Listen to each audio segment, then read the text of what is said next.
शेतकरी मित्रांनो नमस्कार. आपण आपल्या फुले समाधान ह्या वाणाच्या गव्हाच्या प्लॉटमध्ये आज उभा आहोत आणि याला कोरड्यात पेरून पहिलं पाणी दिलं होतं आणि आता दुसरं पाणी चालू आहे. हे बघा तुम्ही, पाणी चालू आहे.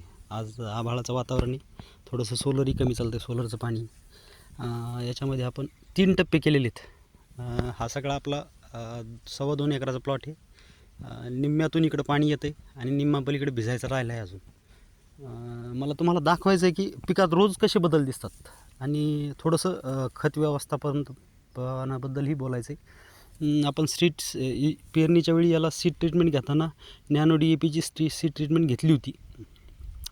मागचा वर्षीचा जो अनुभव आहे तो मी तुम्हाला पुढच्या व्हिडिओत सांगण्याचा प्रयत्न करेन, पण ह्या वर्षीचं सांगतो आहे. आता हा जो तुम्ही गहू बघता इकडच्या बाजूला हे काल भिजायचं झालं आहे आणि याला झिंक सल्फेट आणि युरिया टाकून आपण पाणी दिलं आहे आणि इकडच्या बाजूला चालू आहे. आता इथं एकच वाफा राहिला आहे. तुम्ही आमच्याकडं फडकी म्हणतात, तुमच्याकडं वाफा, कोणाकडं काय वेगवेगळे नावं असू शकतात. ही फडकी राहिली भिजायची.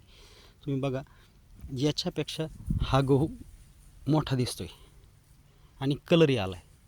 आता तो जो मधी दांड दिसतो आहे त्या दांडाच्या पलीकडच्या बाजूला म्हणजे पोलच्या अलीकडं आणि हे जी मधली पट्टी आहे ना, त्या पट्टीपासून पलीकडं अजून उचलून दिसतो आहे, कारण तो पहिल्या दिवशी झाला, हा काल आणि हा आज भिजतो आहे. दररोज होणारे बदल पिकामध्ये हे असे होत असतात. पाणी देताना गव्हाला पाणी फ्लोनी एकदम हलकं पाणी बसलं पाहिजे असं द्यायचं, म्हणजे लवकर भिजलं पाहिजे आणि लवकर पाण्यावर आलं पाहिजे. आमची जमीन खूप भारीची जमीन आहे, त्याच्यामुळे इथं साधारण 21 दिवसाला पाणी द्यावं लागतं. मला मागच्या वर्षी 1 एकर 5 गुंठे क्षेत्रामध्ये 25-26 क्विंटल गहू निघाला होता आणि पेरणी थोडीशी याच्या लेट होती, म्हणजे 30 डिसेंबरला पेरलेला होता. यावर्षी आपण 15 डिसेंबरची पेरणी झालेली आहे आपली. 15 डिसेंबरच्या अगोदर झालेलं आहे, काही 2-4 दिवस म्हणजे 12-13 डिसेंबरलाच पेरणी झाली आणि आता पाणी चालू आहे याला. आज 2 जानेवारी 2026 आहे आणि आता तुम्ही बघा, ह्या संपूर्ण 2.25 एकर क्षेत्राला आपण फक्त 60 किलो युरिया वापरणार आहोत.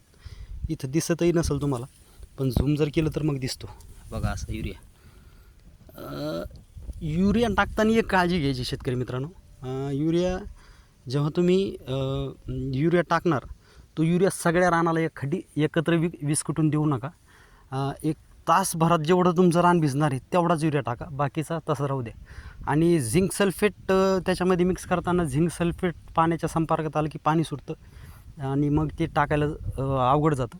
त्याच्यामुळं काय करायचं, थोडंसं आपल्याला जेवढं विस्कटायचं आहे तेवढंच युरिया घ्यायचं आणि त्याच्यात थोडंसं आपल्या हाताच्या साहाय्याने झिंक सल्फेट टाकून ते मिक्स करून टोपल्यातच मिक्स करायचं आणि ते विस्कटून द्यायचं. पण लक्षात एकच घ्या की 1 तासामध्ये जेवढं क्षेत्र आपलं भिजणार आहे तेवढंच युरिया टाकायचा.